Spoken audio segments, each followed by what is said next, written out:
हाथ से हाथ कोई छूट गया।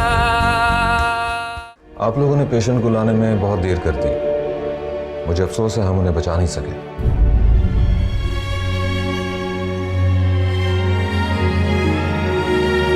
तुमने अपनी कीमत तो लगा दी, लेकिन अपनी औकात से ज्यादा लगा दी। पर मैं अपनी बेटी की खुशी और उसकी जिंदगी के लिए ये भी कर दूंगी।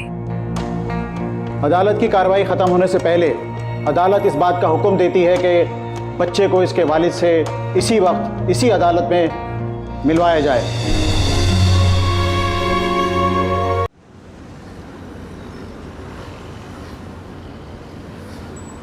क्या हुआ नूर, अब क्यों रो रही हो?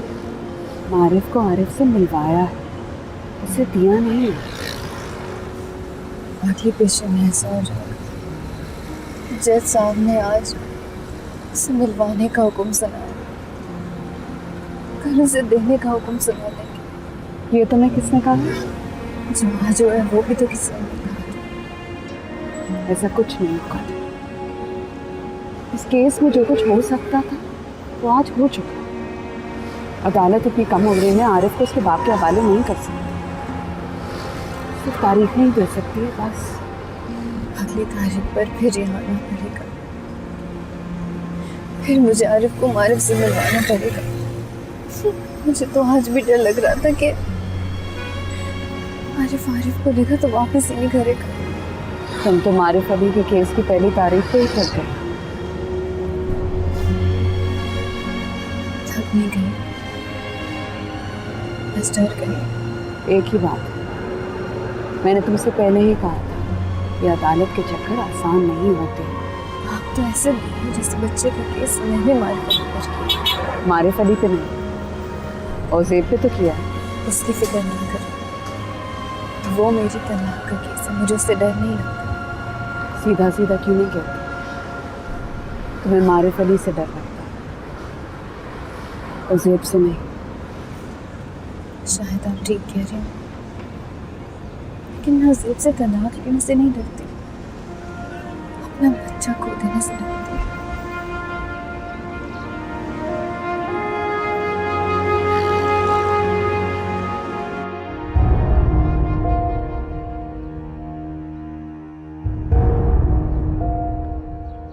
क्या हुआ बेटा, ये क्या है? आपकी बहू ने खुला का नोटिस भिजवाया है। क्या? जब ये तो मैं कहूँ ये माँ बेटी घर में टिक कर क्यों नहीं बैठती? बेटा कुछ भी है, मैं तो कहती हूँ वो जो चाहती हैं करो और अपनी जान छुड़ाओ। इनकी वजह से तुम्हारे बाबा की जान गई है, ऐसा ना हो खुदा ना खास्ता कि तुम्हें कुछ हो। मुझे कुछ नहीं होगा, लेकिन मैं नूर और चची जान की कोई गारंटी नहीं ले सकता।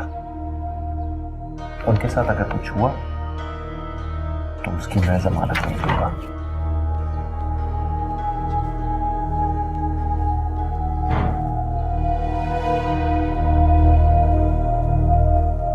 रुको,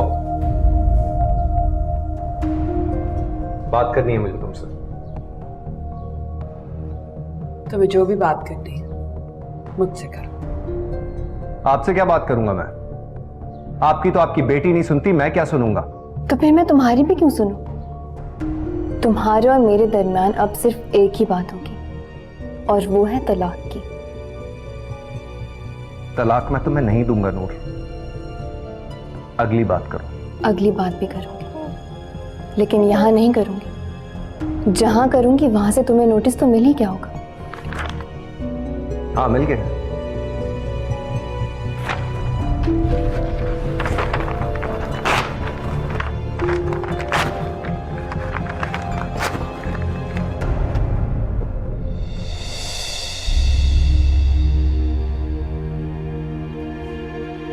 चलो नूर।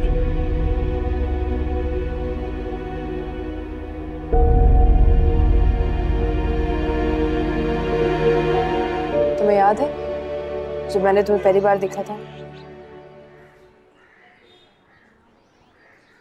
तुम्हें कहाँ याद होगा? मगर मुझे याद है तब मैं भी ऐसी नहीं थी जैसे तुम अब हो, खोए खोए चुप चुप रहने वाले। तुम्हें देखने से पहले, तुम्हें मिलने से पहले मैं बिल्कुल रेडियो आरजे की तरह नॉन स्टॉप बोला करती थी, बिना सोचे बोलती थी। और अब देखो सिर्फ सोचती हूँ और बोलती नहीं। और अब भी सिर्फ इसलिए बोल रही हूँ ताकि तुम्हें याद दिला सकूं कि तुम भी ऐसे ही बोलते थे, इनफैक्ट बहुत ज्यादा बोलते थे। मुझे बुलवा के क्या सुनना चाहती हो? बस तुम्हारी दिल की सुनना चाहती हूँ कि आखिर कब तक तुम खुद को इस तरह से तकलीफ देते रहोगे। मेरी ये तकलीफ मेरे बच्चे की वजह से। जब तक वो मुझे मिल नहीं जाता मैं कुछ नहीं कर सकता इस तकलीफ। झूठ। ये तकलीफ तुम्हें तुम्हारे बेटे की वजह से नहीं बल्कि नूर की वजह से है। नूर को तकलीफ पहुंचाने के लिए तुम खुद को तकलीफ दे रहे हो। क्या? मैं खुद भी कभी भी ऐसा नहीं था। उन लोगों ने मुझे मजबूर किया, नूर ने मजबूर किया। जरा सोचो, हो सकता है जो नूर ने तुम्हारे साथ किया उसमें उसकी भी कोई मजबूरी हो। कैसी मजबूरी? उसने मुझे मेरे बच्चे से मिलने तक नहीं दिया, उसके बारे में बताया तक नहीं, उसे देखने तक नहीं दिया। और जब मैं उससे मिलने, उसे सिर्फ एक बार देखने उसके घर गया तो धक्के देकर घर से बाहर निकाल दिया। मुझे मेरे बच्चे के अगवा के इल्जाम में अरेस्ट करवा दिया। और तुम कहती हो कि मजबूरी थी। देखो तुम्हारी तमाम बातें दुरुस्त हैं। अगर तुम चाहते हो तो मैं नूर से बात करूं। क्या बात करोगी तुम? और तुम क्या लगती हो उसकी? ये तो नहीं पता कि मैं क्या लगती हूँ उसकी, लेकिन वो मुझे मेरी तरह लगती है। बेशक तुम उसे अपना दुश्मन समझो, लेकिन वो तुम्हारे दुख में मुझे दुखी लगती है और इसी वजह से वो मुझे मेरी तरह लगती है। तुम मुझसे कोई बात नहीं करोगी? नूर से बात करने के लिए मैंने तुम्हारी इजाजत नहीं मांगी। क्या बात करोगी तुम मुझसे? और अब तो वैसे भी जो भी फैसला होगा वो अदालत में करना है। तो तुम्हें अदालत का फैसला कबूल है, लेकिन अपनी और नूर की खुशी कबूल नहीं है।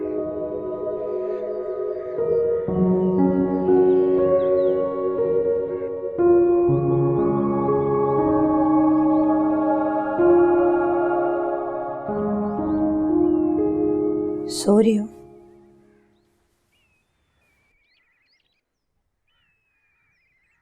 तुम्हें कमरे से जो चाहिए तुम लो और जाओ यहाँ से।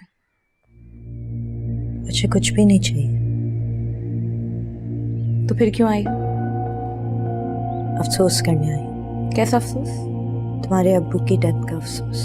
तुम्हें आज अफसोस करना याद आया है? नहीं लीना, याद तो मुझे था लेकिन तुम नहीं थी। अच्छा बस चलो, कर लिया ना अफसोस, जाओ यहाँ से। जा रही हूँ, लेकिन अब मुझे ऐसा लग रहा है कि तुम्हारे अब्बू के बजाय मुझे तुम्हारी सोच पे अफसोस करना चाहिए। मुझे पहले ही पता था तुम यही सब कुछ करने के लिए आई हो। लीना मैं तो बस वर्दा, तुम यहाँ क्या कर रही हो?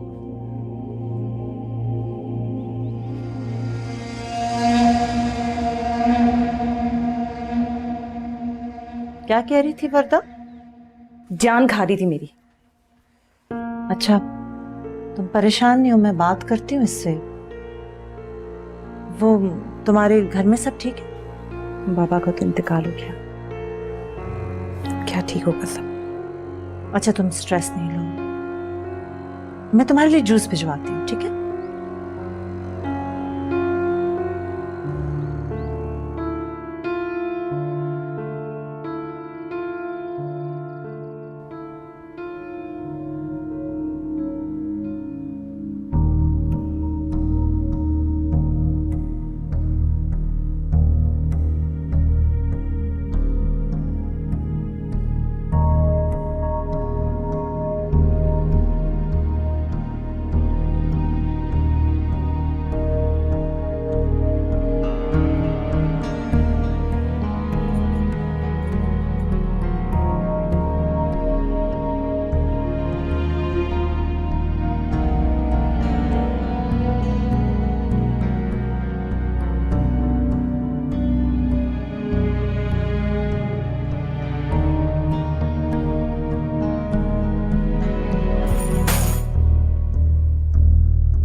इन चाबियों से ये अलमारी नहीं खुलेगी। जो लेने आए हो मुझे बताओ, शायद तुम्हारी कोई मदद कर दूं। अगर आप इतनी अच्छी होती तो मुझे अपना हक लेने के लिए ये सब ना करना पड़ता। इसे हक लेना नहीं, चोरी करना कहते हैं। चोर कह रही हैं आप मुझे? अगर आप मुझे चोर समझ रही हैं तो ये भी जान लीजिए कि चोर से सवाल जवाब नहीं किए जाते, सिर्फ गोली मारी जाती है। जिसकी गैरत मर गई हो उसे गोली नहीं मारते।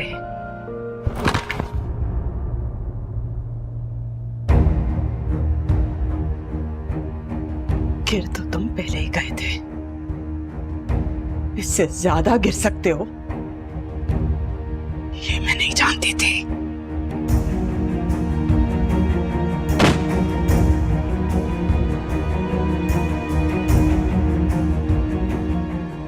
अगर आप अपनी जिद पे अड़ी रहेंगी तो अगली गोली आपको लग भी सकती है।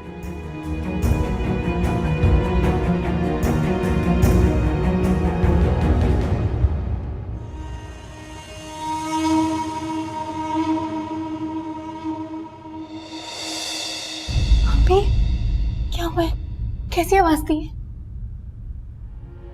कुछ नहीं। आप ठीक हैं? ठीक हो?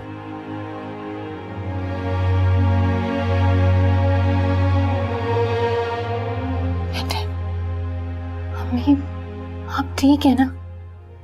ये क्यों आया था आपके कमरे में? इसने बदतमीजी की आपसे, मुझे बताया। आप ठीक है?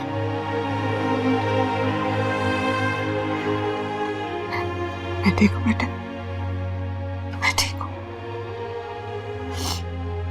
परेशान मत हो तुम। उज़ैब अपनी जिद नहीं छोड़ेगा, हम छोड़ देते हैं ये घर।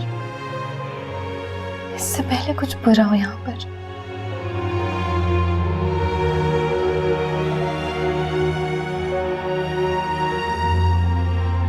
जो कर चुका है उससे बुरा वो क्या करेगा? आरिफ रो रहा है, उसको अकेला मत छोड़ो। जाओ अपने कमरे में जाओ, मैं ठीक हूँ। जाओ।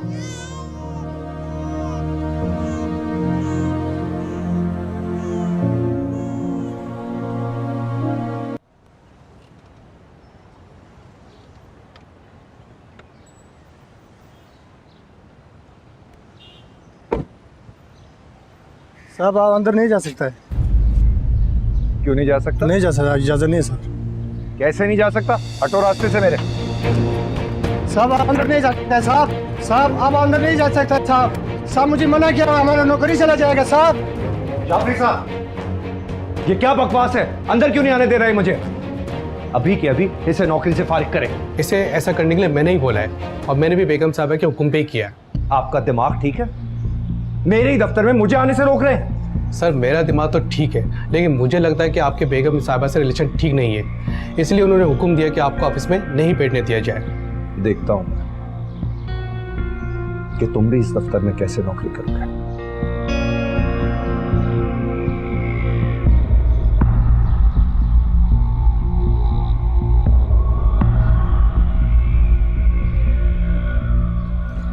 जी छोड़ा? जी छोड़ तो आया हूँ मैं, लेकिन सज्जल बीबी को उनके घर नहीं, नूर बीबी के घर छोड़कर आया हूँ। क्या?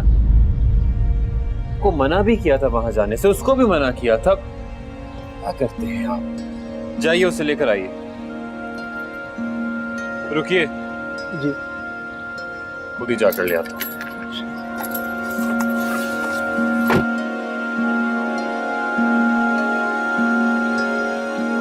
जी आप यहाँ? आपसे मिलने आई हूँ। मुझसे? मगर क्यों? तमाम सवाल यहीं खड़े खड़े पूछेंगी? जी क्योंकि जिसकी रेफरेंस से आप आई हैं उसकी इस घर में कोई जगह नहीं है।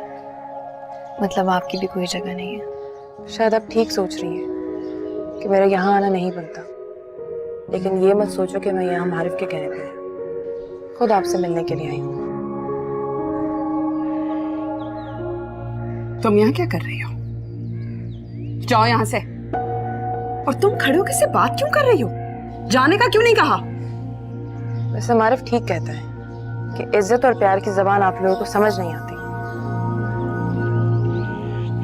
पहले तो इसे भेजा, अब खुद भी आ गए। लेकर जाओ इसे यहाँ से, निकलो। इसके यहाँ आने की माफी मैं आपसे मांगता हूँ, लेकिन अपने यहाँ आने की माफी नहीं मांगूंगा, क्योंकि जब तक मेरा बेटा यहाँ है मुझे तो यहाँ आना पड़ेगा ना, और मैं बार बार माफी नहीं मांग सकता। चलो यहाँ से। किस किस की सुननी पड़ेगी और किस किस की बर्दाश्त करनी पड़ेगी।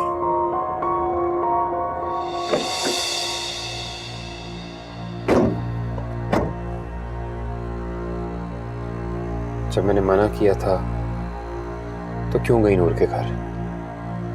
मुझे लगा चल लगा था।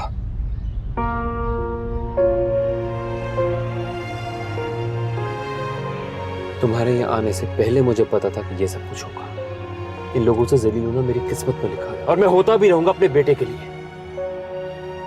लेकिन तुम्हारा क्या कसूर है यार? तुम क्यों जलील होती हो?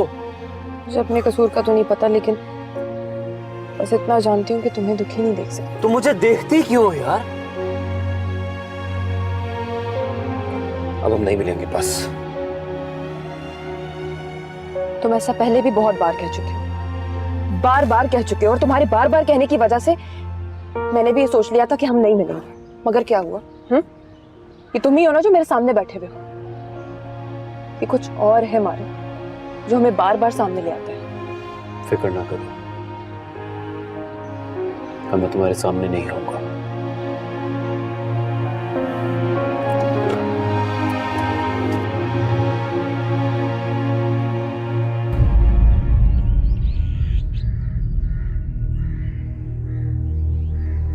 उसे तुम कब आए ऑफिस से?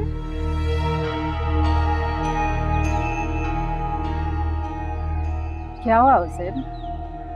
सब खैरियत है? ये कुछ बोलो भी।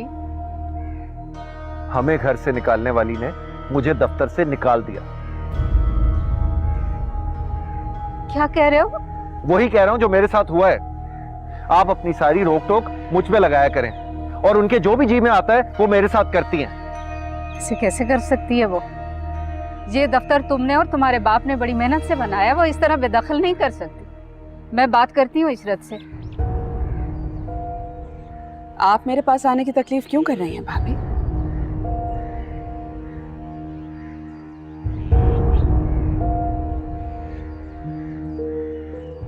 घर की नफरत को दफ्तर तक ले जाने की क्या जरूरत थी?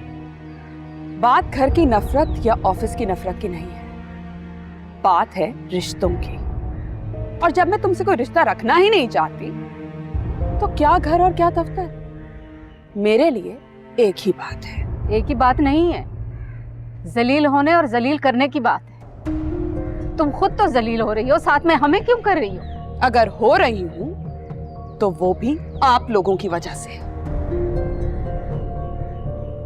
मुझे मुश्किल में डालेंगी तो आपकी बेटी भी मुश्किल में आएगी। तुमने अपने मरहूम बाप के साथ मिलकर जो करना था कर लिया, और क्या करोगे? अब बारी है मेरी बेटी की।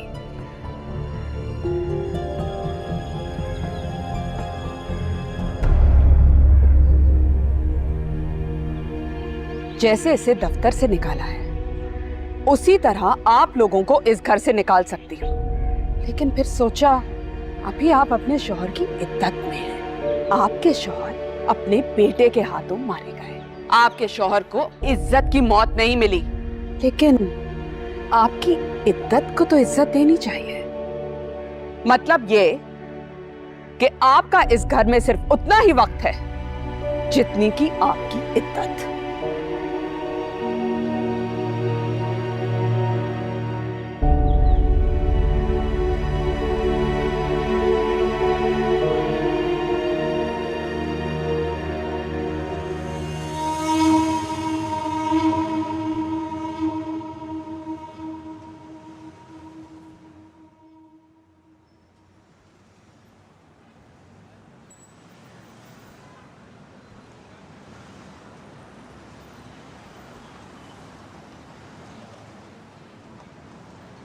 वकील साहब, इस तरह तो हम कभी भी खुला नहीं ले पाएंगे।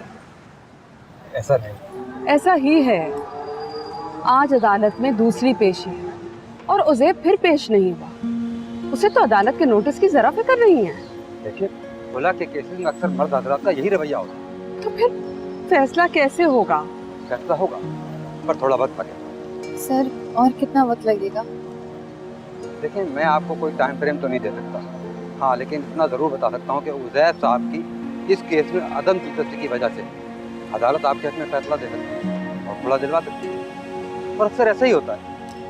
चले, उम्मीद करते हैं कि ऐसा ही होगा। चलो बेटा।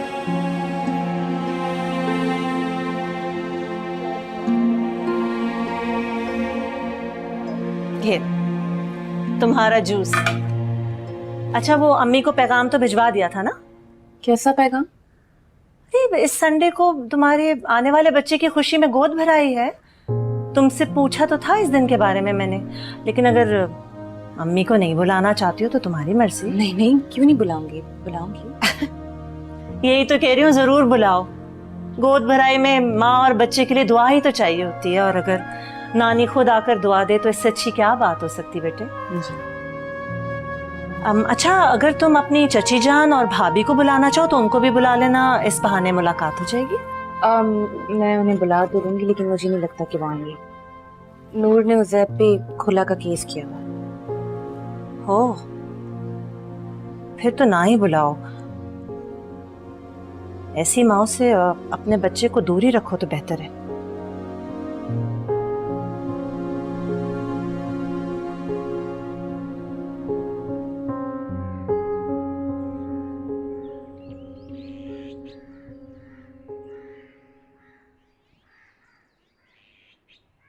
तुम्हारा फ्लैट तो बिल्कुल नहीं बदला।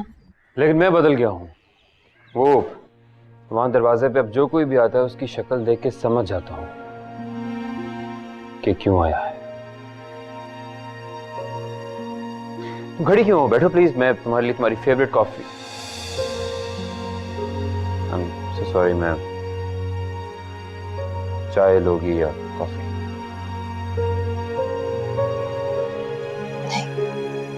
कुछ नहीं। अच्छा, बैठो बैठो प्लीज।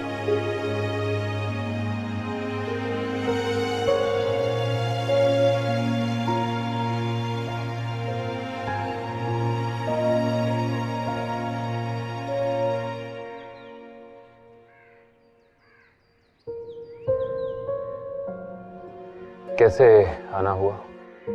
तुमसे माफी मांगने के लिए आई। माफी? माफी तो गलतियों की होती है, बेवफाई की, दगा की माफी नहीं होती। मैंने तुमसे कोई दगा नहीं किया। तुमने मुझे छोड़ना था तो छोड़ दिया,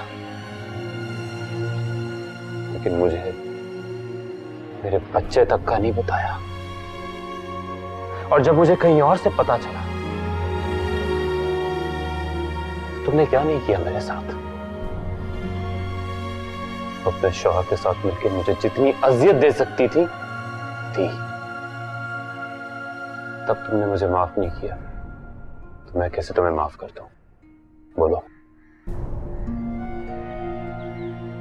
मैंने सोचा था कि आज तुम्हारे सामने अपना दिल खोल कर रख दूंगी, अपनी सारी तकलीफें बताऊंगी, लेकिन तुम तो मेरी शक्ल बर्दाश्त नहीं कर सकती। मेरी तकलीफें क्या समझोगे?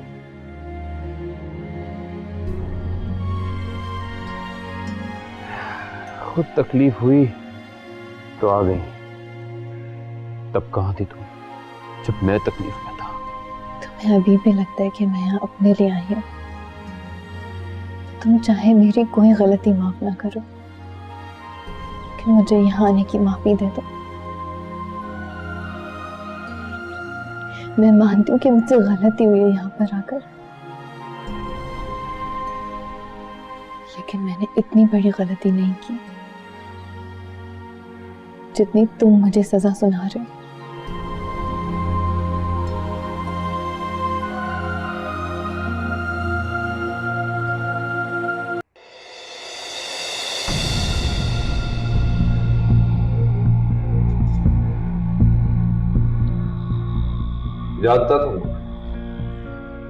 जानता था मैं कि तुम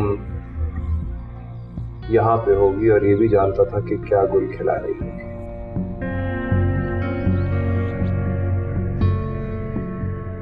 और ये भी जानता हूं कि जो गुल पहले खिले वो दोबारा जरूर खिलेंगे। तुम गलत समझ रहे हो। मेरी बीवी मेरे सामने तुम्हारे घर में तुमसे मिल रही है और मैं गलत समझ रहा हूं। कौन सी बीवी और कौन सा शौहर? मैं तुम्हारी कोई पाबंद नहीं कि जहां जाऊं तुमसे पूछ कर जाऊं। यहां पे तुम्हारी जबान बहुत चलेगी, लेकिन मैं तुम्हें जहां लेके जा रहा हूं वहां तुम्हारी एक नहीं चलेगी। चलो मेरे साथ। मुझे छोड़ो, मुझे कहां लेके जा रहे हो? छोड़ो मुझे।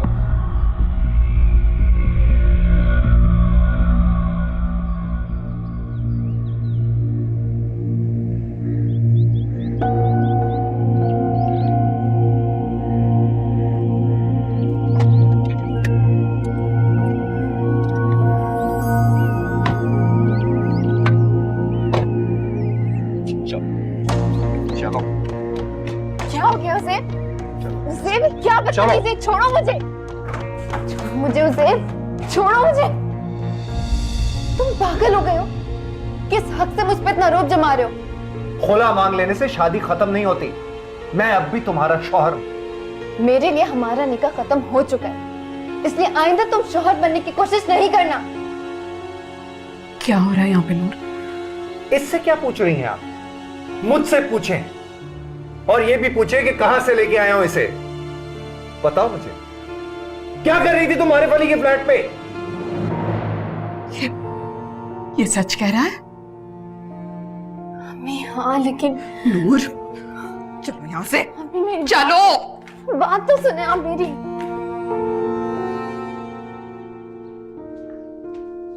हाँ गई आप। अस्सलाम वालेकुम। ठीक हूँ। अकेली आई हैं आप? कोई साथ नहीं आया? हाँ तो और किसने आना था मेरे साथ? मेरा मतलब है उजैब आया होगा आपको ड्रॉप करने। वो तो घर पे ही नहीं था। उसकी बीवी ने और सास ने उसकी जिंदगी अजाब कर रखी है। उसने अपनी जिंदगी खुद अजाब कर रखी है। उसने जिंदगी में खुद से सिर्फ एक ही काम किया है, कत्ल किया है मेरे बाप का। आहिस्ता बोलो, कुछ सुन ले।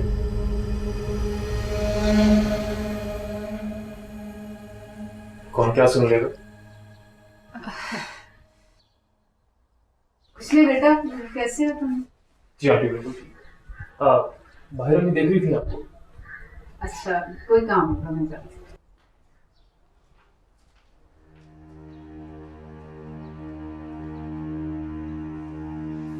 कैसी लग रही हूँ मैं? अच्छी लग रही हो। मुझे ऐसा क्यों महसूस हो रहा है कि तुम कुछ छुपा रही हो मुझसे? मैं क्या छुपाऊंगी तुमसे? जानता होता तुमसे क्यों पूछता? पता नहीं तुम क्या बोल रहे हो, मुझे तो कुछ समझ में नहीं आ रहा। लेकिन मैं सब समझ रहा हूँ। इस बारे में हम बात करते हैं।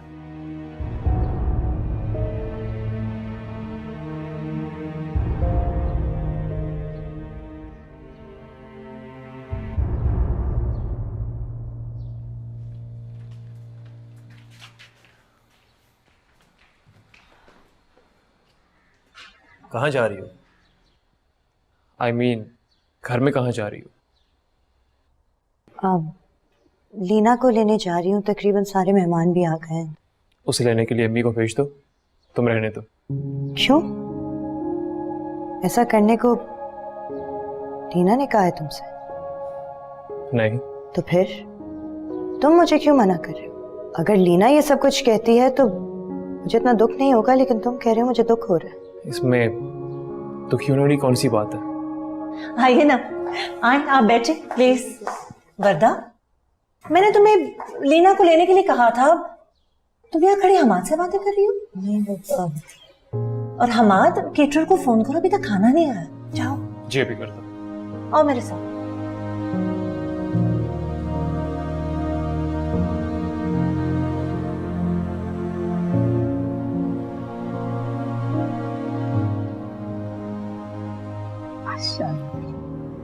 इतनी प्यारी लग रही है। चलो आ जाओ, ध्यान बैठा से बैठा आराम से। माशाल्लाह। आप रस्म करें ना। अभी वो रस्म का सामान। रानी, भाई रस्म का थाल लेकर आओ जल्दी।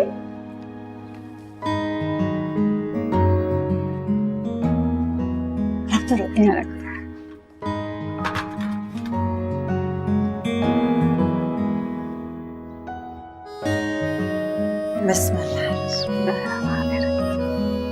हाथ फैलाओ, ऐसे ऐसे हाथ ऊपर, ऐसे।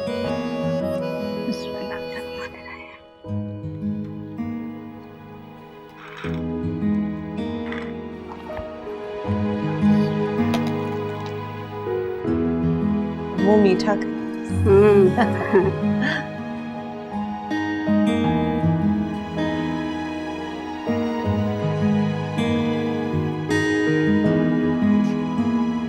बहुत मुबारक हो। दूधो नहाओ, पूतो फलो। अल्लाह ताला जिंदगी और सेहत वाली औलाद अता करे। आमीन सुम आमीन। आए भाभी, आप भी। लीना माँ बनने वाली है तो आप दादी बनने वाली हैं, आप भी रस्म करें। हाँ ये तो है। मुझे भी बहुत जल्दी है लीना का माथा चूम के इसे दुआ देने की, लेकिन मैं चाहती हूँ पहले ये रस्म वर्दा निभाए।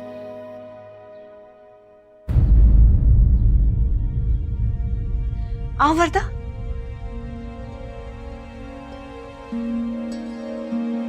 चलो शाबाश।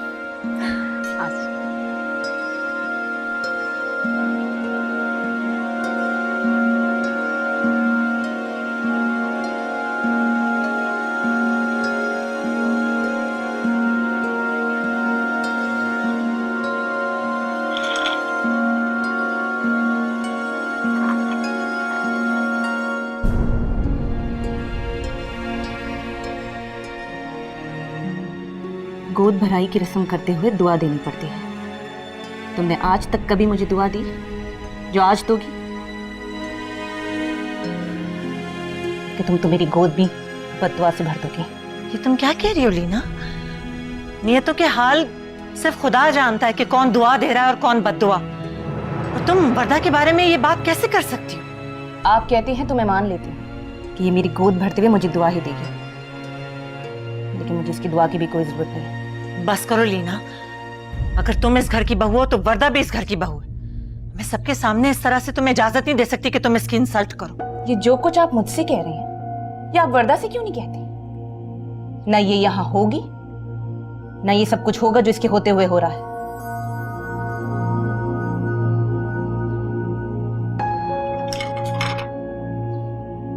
वर्दा, वर्दा,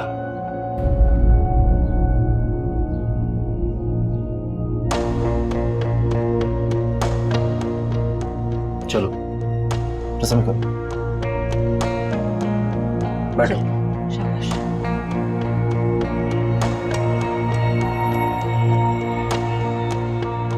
रस्म करो।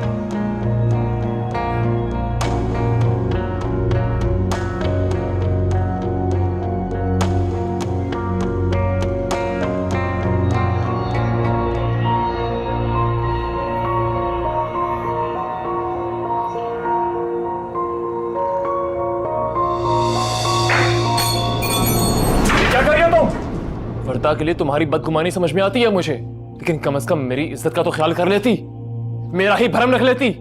ये तुम भी कर सकते थे। तुम्हारे लिए अपने दिल में मोहब्बत और पेट में तुम्हारा बच्चा लिए खड़ी हो, और तुम क्या कर रहे हो? तुम जिसकी अपनी गोद खाली है उसके लिए तुम मुझसे लड़ रहे हो। सही कहता था तुम्हारा बाप, तुम कभी अच्छे बेटे नहीं बन पाए, और आज मैं कहती हूं तुम कभी अच्छे शौहर भी नहीं बन पाए, और कल को तुम्हारा बच्चा भी यही कहेगा कि तुम कभी अच्छे बाप भी नहीं बन पाए। लीला!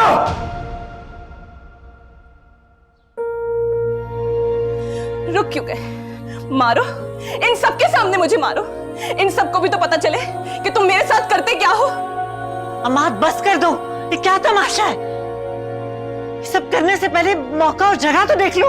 आप मुझे देखने का बोल रही हैं मामा, खुद नहीं देख रही? किस तरह दुआ देने वाली को गालियां दे रही है ये? ना मौके का लिहाज, ना जगह का लिहाज।